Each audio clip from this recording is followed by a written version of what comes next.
আমি রাধা, আমার কৃষ্ণ সখা বুঝি ওই ঘাটের পাড়ে কদমতলায় বাঁশির সুর বাজাচ্ছে। ওর বাঁশির সুরে আমি থাকতে পারছি না, অনেকক্ষণ ধরে বাঁশি বাজাচ্ছে।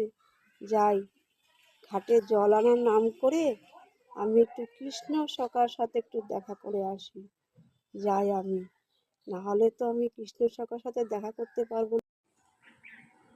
দাদা, দাদা, দাদা, দাদা, শোন শোন, তোর বউ ওই রাধা দেখলাম ওই কেলে ছোড়াটার সাথে গল্প করতে দেখেছি, জল আনার নাম করে।